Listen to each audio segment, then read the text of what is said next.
Grace Van Gordon, and a few others, but she's not only a trailblazer in her career, but in her faith. She founded Young Catholic Professionals 4 years ago. It started in Dallas. San Antonio was one of the first cities, and we're here today. All of you are seated here today thanks to her. Without her, we would not be here. Countless of lives would not be changed, and countless of people would have not encountered Christ and his love. So without further ado, let me bring up Jennifer Baugh.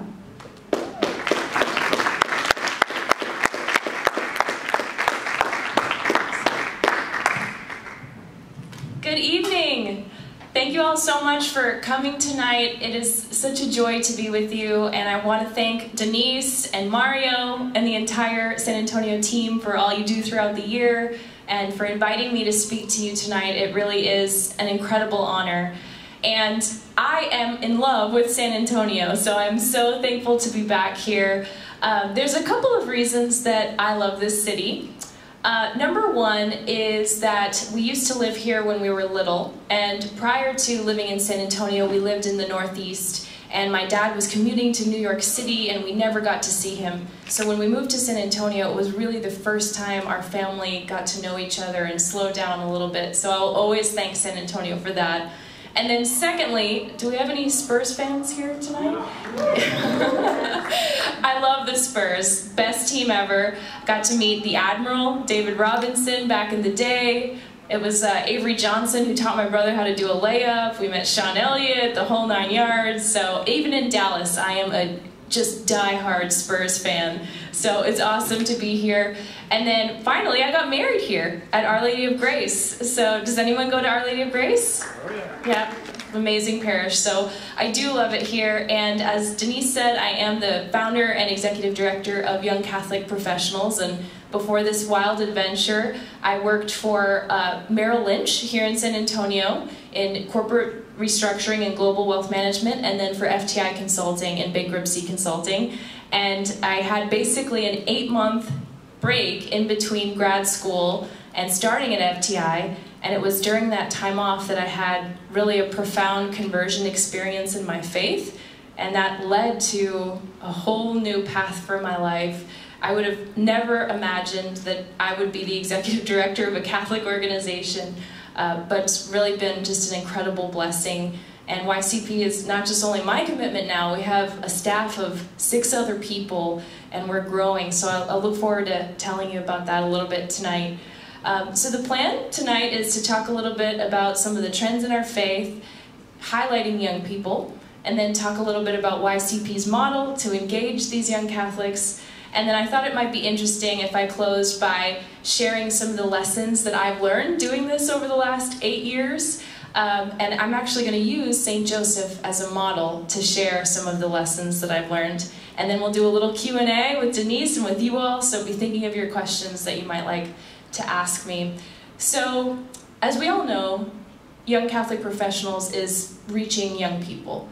But I don't know if you realize that each of our last 4 popes has specifically highlighted young people as a beacon of hope for the church. They have so much hope for us. So if you go back all the way to 1965, the time of Blessed Pope Paul VI, at the time of Vatican II, all the deliberations, the 3 years of meetings and discussions, the final message that the Pope delivered, the last thing to close the council, was delivered to youth.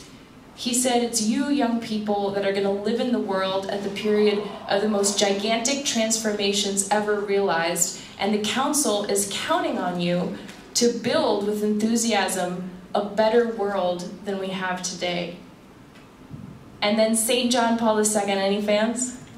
Yes. So at his installation mass, when he was installed as Pope, he addressed this message to young people. He said, you are the future of the world. You are the hope of the church. You are my hope. And then Pope Emeritus Benedict, so the beginning of this quote, he starts by saying, no one can ignore the genuine difficulties that our church is encountering in this present moment. I think that all of us can understand that, right?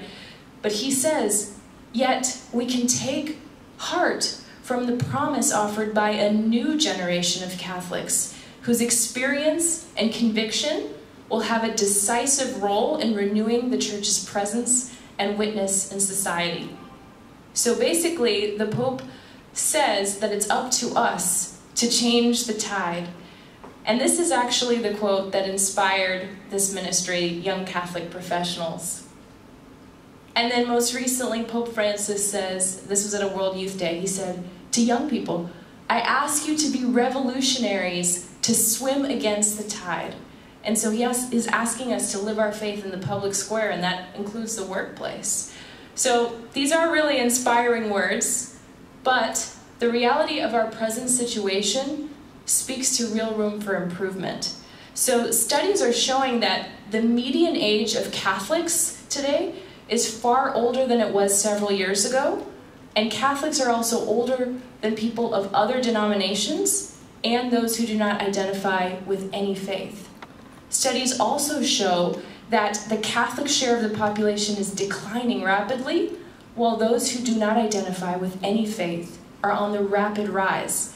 And the interesting thing about the study is while it's consistent across geographies and age groups, it's most pronounced among young people.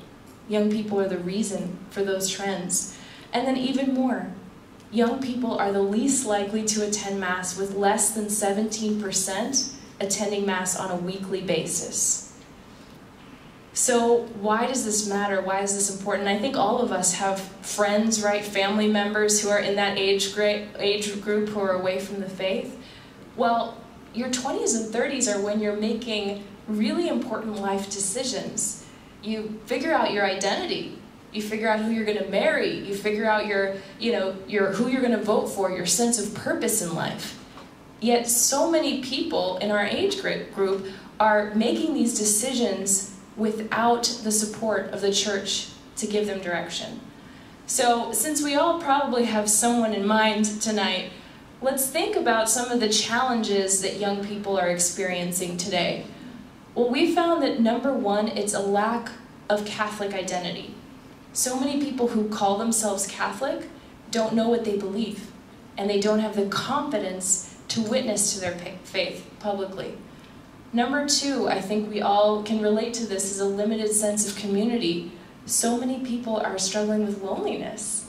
They're living farther away from their families, they're so plugged in, but at the end of the day, there's real isolation. And then finally is a lack of purpose.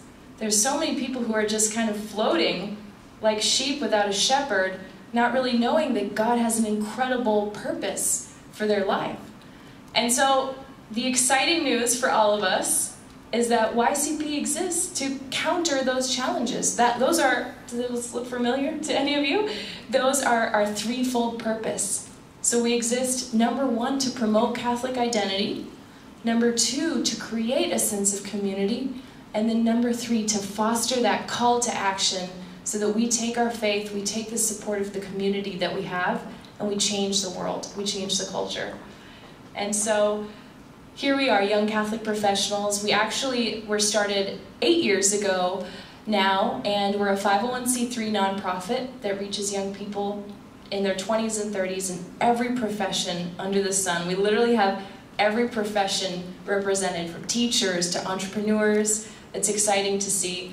And our programs are really designed so that you kind of come in where you're comfortable, and then you're really inspired to go deeper in your faith, and you're then empowered to be an ambassador for Christ in daily life. And it's been amazing to see how these programs are really resonating with so many people. We have over 18 chapters now across the country, so we're about to launch in Columbus.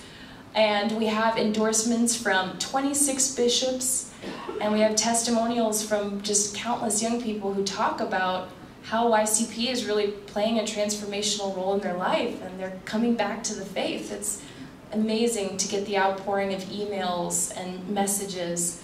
And if we keep growing at this rate, we could be reaching about 25,000 young people by the end of next year. So it's really exciting, and you all are part of that.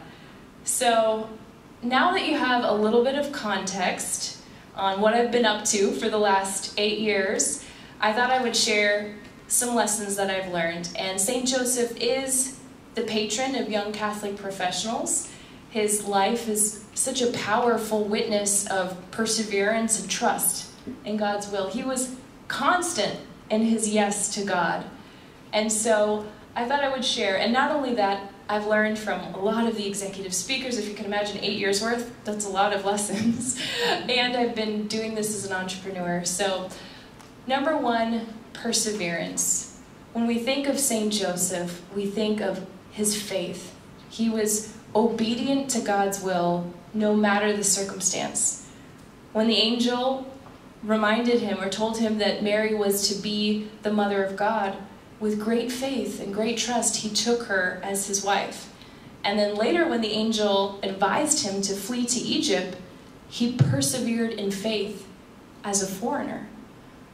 Pope Emeritus Benedict says, with St. Joseph, faith is not separated from action. And perseverance was a real strength to him his entire life as guardian of the Holy Family and foster father of the Redeemer. So I think we can all learn to model his faith and his perseverance. And something I've seen with YCP is that we're kind of quick, many of us, to quit when things get tough.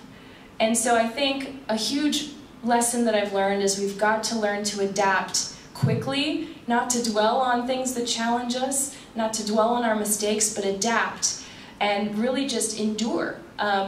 If I had known, what I know now about some of the challenges that I would have had with YCP, maybe I wouldn't have gone down that path, but you just persevere and you trust God and he works all for the good. But I think a lot of us know that, we have our friends and even ourselves who are quick to quit when we have a struggle with a relationship, a work problem. And I even learned recently that entrepreneurship in young people, the share of new entrepreneurs in their 20s and 30s is actually down significantly. It was like 35% or something in the 90s, and it's now down to 22% of new entrepreneurs that are young people. Is that surprising to you all? A little bit, but I think it's because young people today, they're not willing to persevere and stick with it when things are challenging. And so it's really essential for us if we want to, succeed in our lives, even in our witness and in our evangelization, we have to be willing to persevere. And a fun YCP story I'll share with you is we had a speaker who started 16 companies that all failed, and it was the 17th company that hit jackpot. And he told us that it was actually in adoration that he came up with the idea for the 17th company. So I think that's really an amazing kind of testimony to persevering and also to faith. Our faith is what helps us persevere. So that's the number one thing I've learned. Number two is about humility. So when we think of St. Joseph, we think of humility, right? I mean, he's such a quiet figure. He doesn't even say a word in the Gospels, yet his actions speak louder than words. He loved Jesus and Mary so much, and he lived up to God's expectations by giving them his greatest attention and care. And in spite of all the obstacles, again, he never lost his desire to conform to God's will.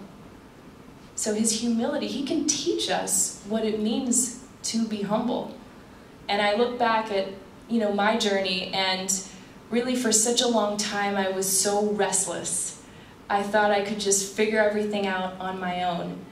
And really it wasn't until I had the humility to listen to God speaking to me that I realized that I was lost and that I needed him. And he's speaking to every single one of us. But do we have the humility to listen to him and to recognize that we need him? Another thing that I've learned with YCP is that we also have to have the humility to ask for help. We can't do this on our own. Obviously we need God's help, but we need the support of our friends in faith, our family, and it takes humility to ask for help, to be able to lean on others. And so I think we learn that from St. Joseph. I think we learn that from our faith, that really, in order for us to grow in this virtue, we have to be open to allowing others to help us and to journey with us. And lastly, fortitude. So fortitude is the virtue that helps us to overcome fear, right? To conquer the obstacles that come our way. And I think we can see in St. Joseph that he was a man of incredible fortitude. He was a leader in the best sense, because he was unafraid to take on responsibility for that higher purpose. And in our society today, when so many people shirk their obligations and turn to the easy life when confronted with difficulties, he shines as a leader and a perfect model for us for courage and fortitude. And so I think God is calling each one of us to be that leader. You know, the world is not providing leaders for us, and so we have to step up and be those leaders that the world so desperately needs. But what I've seen in my experience with YCP is that something preventing us young people from stepping up is that fear of making mistakes, the fear of making the wrong decision. I see so often people kind of hesitate when they don't have all of the information for decision making, instead of really just trying to discern as best as possible and then taking a leap of faith. You know, with YCP, with this whole journey, I had no idea if this was going to be a viable ministry. I mean, I had somewhat of an idea because I did research and I prayed, of course, and I did feel like God was calling me. But I mean, there was definitely a leap. I didn't have all the answers. And so at a certain stage, you just have to trust that God will take your decision and work it for the good. And so that is really, you know, what I wanted to share about fortitude is, you know, so many decisions that I make in daily life, I have to do it with imperfect information. With YCP, I kind of have to make decisions quickly without knowing exactly what's going to transpire. And so I think for us in relationships and work projects, we have to, at a certain stage, be willing to make decisions quickly and trust that God is going to work all for the good. So I think we should all rely more on St. Joseph, powerful patron, St. Joseph the worker, to really help us in daily life to work and witness for Christ, our slogan. And YCP is also a place where you can grow in these virtues, and together as community, we can grow to be those leaders that the world needs. This isn't just a community, this is a community that calls us to that higher standard of virtue. So it's a real pleasure to be with you. That's a little bit of food for thought. And so I think now we have some time for, we'll call it the fireside chat. We said we were going to put up a fireplace in the background. I don't know if we can do it, but let's do it. Any questions to start off? Yeah? Oh, perfect. Do we need these?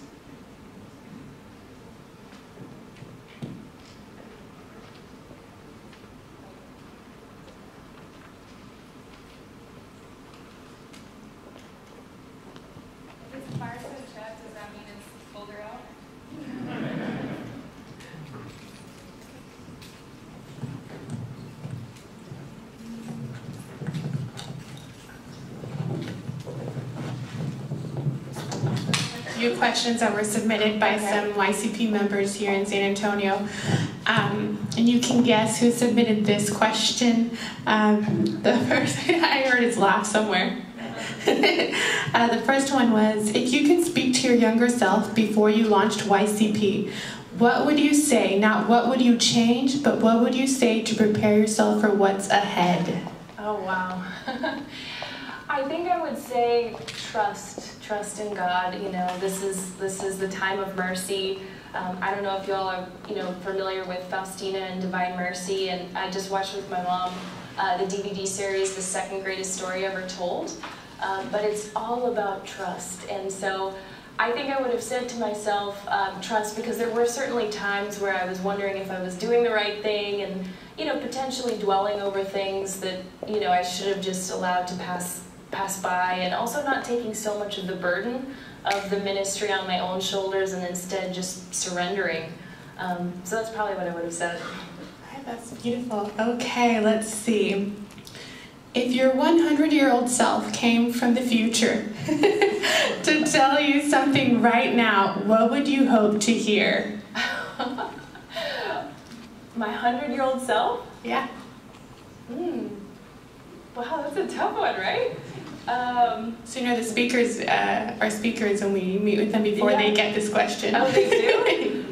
Okay, so my 100-year-old self is saying something to me now. Keep going, yeah.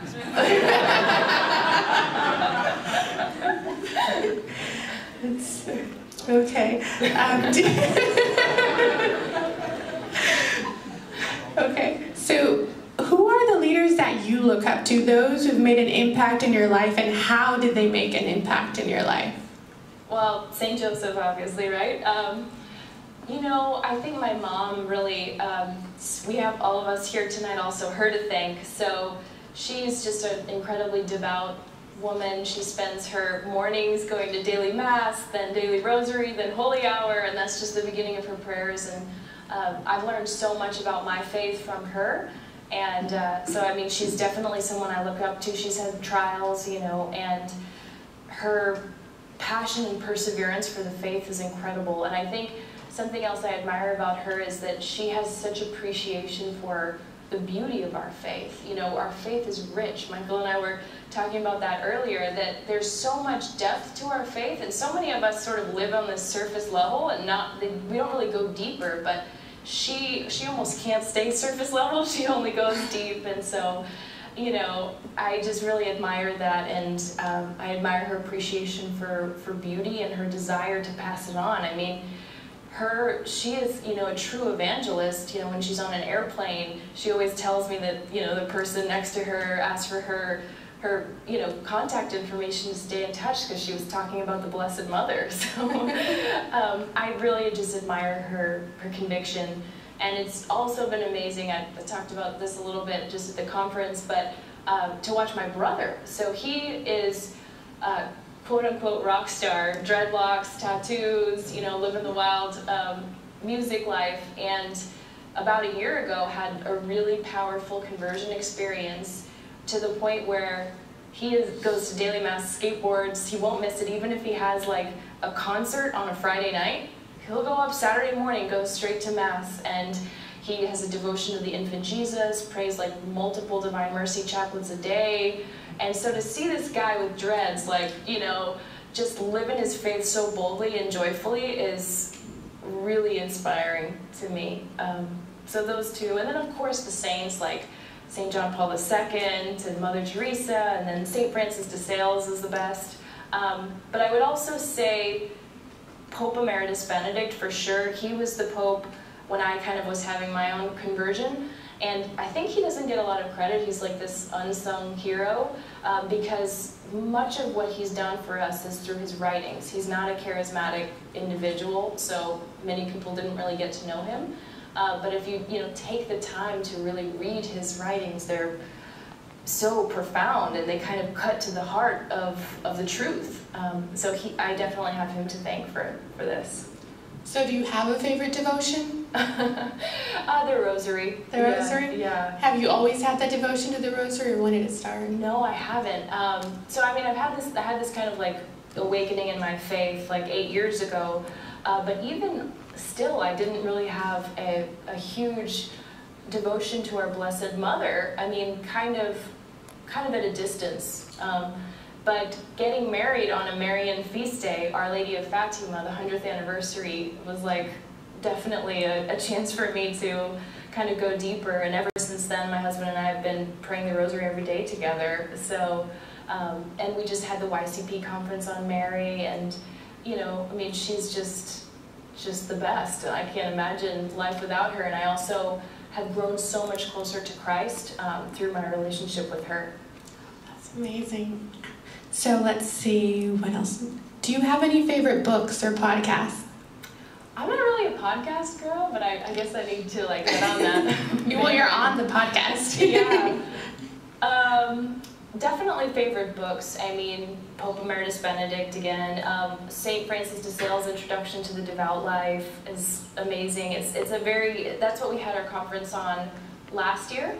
And the neat thing is, even though he wrote this like in the 1700s, it's very applicable to all of us, because he was living at a time where people thought holiness was just for bishops and priests and nuns, and so his whole thing was, no, holiness is for everyone. Holiness is for the cook, holiness is for the banker, and so the whole book is all about the universal call to holiness. So I really like that one too. Those would be some highlights. Yeah. Favorites? Yeah. Okay. Let's see. Young people don't typically commit to a parish. It's difficult to connect when parish life is so focused on marriage, children, and parenthood. What are your ideas to engage young people in parishes, especially if they are still discerning their vocation or are single? That's a really good question. And it can be so tough. So my husband and I are at this new parish, and we noticed that there were some other young married couples like ourselves, but there's no, young married ministry or young adult ministry or anything. And so we approached the pastor and said, we'd love to do something. We'll either do something as informally or as formally as you like, but we're here to serve. And he said, no, not at this time, So, I mean, it can be really difficult, I think, for those of us who do have a longing to go deeper. But I think it requires patience. But I think we should all try. I really do. And, something that's really exciting with YCP, we have all of our programs that you all are enjoying, but what we're working towards now on a national level is really creating more of a journey. So we're going to call it the pathway. And there's going to be a clear beginning and end to your experience, so that basically you can receive supplemental formation as you continue along YCP. And then we're going to create a capstone program that's almost, if you can imagine, like a kind of like a boot camp or a mini MBA of sorts. And the whole point of it will be that we'll have the confidence to then go be a leader in our parish, to go start an apostolate, to go start a company, to go be on the board of a pro-life group. It's funny, we at YCP, the headquarters, we're working at the local Catholic charities there. We have offices there, and their board members are all in their 60s, 70s. And I said, do you all have a plan for the next generation of board members? And they all said no. So, I mean, this is a real problem, and YCP has a chance to kind of be part of that solution. So I think that's coming, and it's really exciting, so keep on the lookout for it. But in the meantime, I would just say, definitely get involved in your parish. And the experience that we had with that pastor, I think, is isolated, but I know that so many pastors are literally craving the interaction of young people. It gives them life when they have so many people complaining, and we can be an opportunity to bring joy and life. So I think we also have to be creative and bring something to the table, because they might not know what to present to us. It might be foreign to them, the concept of us potentially helping in a more strategic way. And so I think we do have to be ready and have the confidence to offer something as a potential option. Okay, let's see. What are some practical ways that we can share our faith with our coworkers? I mean, I think you can just start by looking at it as sort of a fun adventure instead of a really daunting task. I just kind of talk to people. If you just talk to people, things will come up, right? What you did this weekend, amazing event that you went to, an amazing homily. And I mean, I do this all the time when I take Uber drives to places. They say, where are you going? And I tell them, and it leads to an incredible conversation.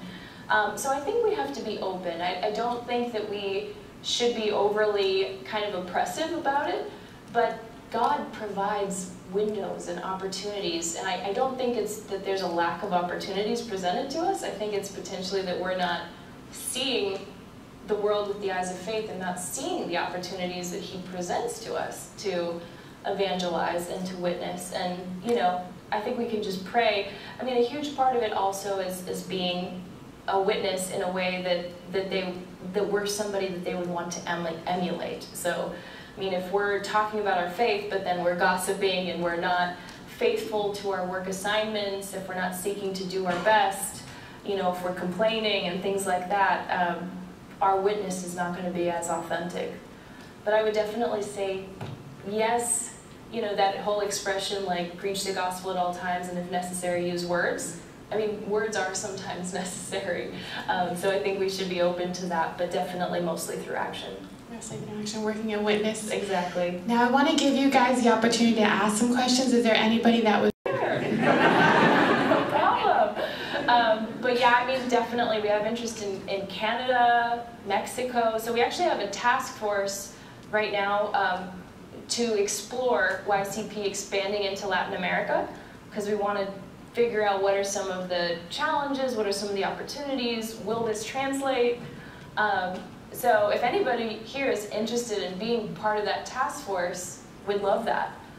Do you know anybody internationally, or? My dad's from Puerto Rico. Nice, Puerto Rico. And to add to that, my dad's in Puerto Rico right now at the university, and he's actually very interested. Oh. So I actually went to the conference that lined him up. Perfect. Special chapter, so. I need to brush up on my Spanish. Claro que sí. Is there anybody else who has a question? Sorry, go ahead. Oh, hi, Jen. Oh, there she is. Hi. Just curious, do I only might be? Of all the speakers that you've encountered, just curious to see if you've noticed any trends from their messages, like a consistent message, or I don't know, does that make sense? Totally. Yeah. Yeah, I mean, I think that a huge part of it is discipline. You know, they've gotten to the place that they've gotten in their lives because of a lot of discipline and perseverance and drive. And I think that discipline carries over then into the faith life. I mean, you know, we have to be disciplined. It was amazing. We had a major general come talk to us. Who's this like massive 7-foot tall man. And he said that he actually converted to the Catholic faith because of the discipline that he feel like our faith kind of encourages, and he saw that that saves lives on the battlefield, and so saves lives, you know, in getting to heaven as well. So I think discipline is a huge part of it. I think, you know, the power of witness, they all talk about, you know, really being you know, we're here in the workplace to help others, you know, help them get to heaven, and also to do our work well for the glory of God. So I think knowing that, having that sense of purpose and conviction is so important.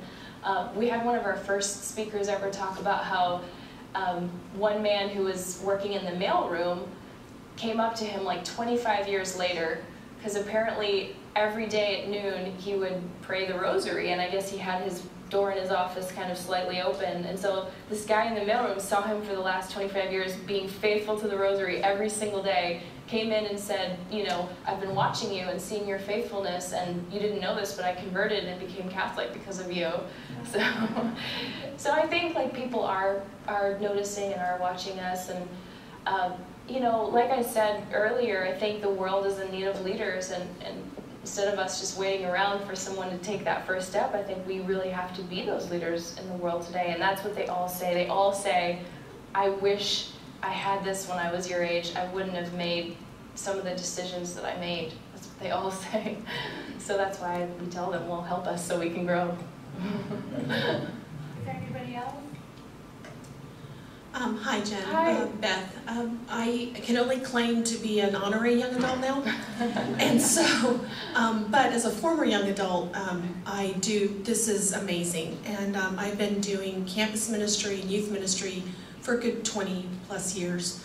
My question, I think, is one question.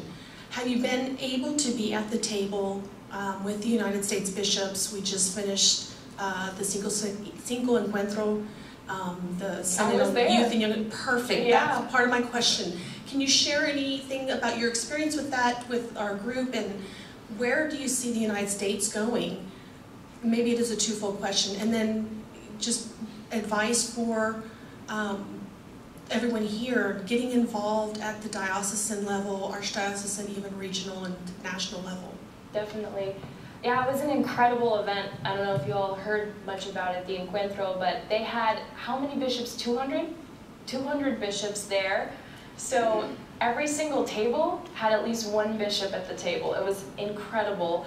I only went to the Friday dinner, but it was a chance for the young adults to speak openly to the bishops and kind of share their feelings and just observations. And really what they expressed is an incredible desire to be involved and engaged, but really not knowing how, and also feeling like the bishops were just kind of far away from them, you know, wanting to, and even not just the bishops, priests, they were saying that they're feeling like wanting to be closer to the priests and not feeling like that opportunity is available to them. So it was neat to hear that, and you know, it was amazing to be there. And I think in San Antonio we have a real opportunity as well. I mean, this is about, you know, sort of the Hispanic trends and in the United States, and I mean, thank God for them, you know, the Hispanics, because they're making up a huge percentage of the Catholics in the United States today. And so I think if we can figure out here in San Antonio how to be more inviting and welcoming, I mean, I think what we do here could cascade across the country for sure. So I don't know if you all have any thoughts on that. I mean, I've definitely heard some things about, you know, ways that we could be more inviting to Hispanics. I mean, I've been to the Mass downtown at the cathedral, and that's one of the most beautiful masses. The bilingual noon Mass is amazing. So I just think we could be creative and you know, try things. But you know, on a grander scale, it is so interesting meeting with bishops across the nation. Some of them are so approachable, and then some of them there's like all this red tape to get to them and all this protocol and everything. So it varies completely diocese to diocese. But I think the common theme is that none of them really know what to do about young adults. And so when they hear about YCP, they're like, oh really, we do all this and it's not really going to cost our diocese anything? Wow, incredible, sign me up. So I think it's great. I mean, I think if we can take, you know, more of the burden off of their shoulders, that would be great, because we need strong priests, and you know, we need to pray for them all the time, that's for sure. Anybody else that has a question? So my question is for your beginning process. When you become a member, guys, you get access to spiritual leaders or spiritual mentorship and professional mentorship. So my question for you is, during your beginning process, did you have a mentor that really stuck out to you that changed your outlook on life and your business kind of entrepreneurship? Totally, and that's another thing that all of our speakers say to us is they got to where they got to in their careers because they had mentors, they had people believing in them. And it's just been amazing to see. I mean, some of us might think we don't need a mentor, we think we're doing fine in our careers, but it's really, you know, bigger than that, because our career is sort of this like lifelong project that we have to constantly be working at and growing and improving. So the chance to have an executive mentor grounded in faith is really an incredible opportunity. I mean, some of the stories we've heard, you know, just in terms of what advice has been shared, mentors and mentees, you know, doing special service together and things like that, it's really incredible. But membership in general is about something bigger. You know, it's about bigger than, you know, sort of what you receive back. I mean, you're really part of an army of Catholics across the country. You know, so when you're, you know, an alma mater for a university, your alumni group, you kind of have that feeling of camaraderie no matter where you are in the world. If you're a whatever the school is, you have that sense of bond. But now we have that with our faith, and so whenever you are a YCP member in any city across the country, we have that shared mission to work and witness for Christ. So membership is important. It's important for also this project that we're working towards with the Pathway Project.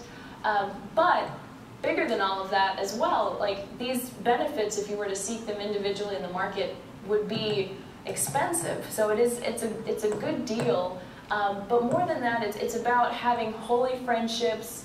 It's about having a spiritual director, somebody who's there to help you in your prayer life. I mean, so many of us, I think it's easy for us to get stuck or get dry, you know, in our prayer life. And so to have someone there with a vested interest in us is really important. The panel discussions we have for members are based on the virtues. And so it's incredible to, have this dynamic, engaging conversation and really together grow to be more virtuous leaders. And the list of benefits is only growing as we grow as a national organization. So I really would encourage all of you to sign up. I mean, it's really an investment in your faith. All of us, spend big money on going to the gym and, going out to eat and things like that. And really, this is an investment in our faith. So I would encourage you all to do that. Do we have a place they can sign up tonight? Yes? Okay. Perfect. No, it would be great. I mean, it's so neat now, we have members who were part of one chapter and they move for a job and they get instantly plugged into the Houston chapter, into the, Chicago chapter. I mean, this is kind of a family that we're building, and eventually it's going to get to the point where, if you have a business idea and there's a member in Chicago who has a skill set that can help you, we'll be able to plug you together. I mean, that's the direction we're heading with YCP. And so membership also helps us as a national organization make these investments in making YCP better as a whole. Anyone else? Oh, Steve, you mentioned perseverance was the first. You mentioned perseverance, but I thought it'd be great if maybe you had a personal example of something that you had to persevere through, whether it's YCP or in your own life.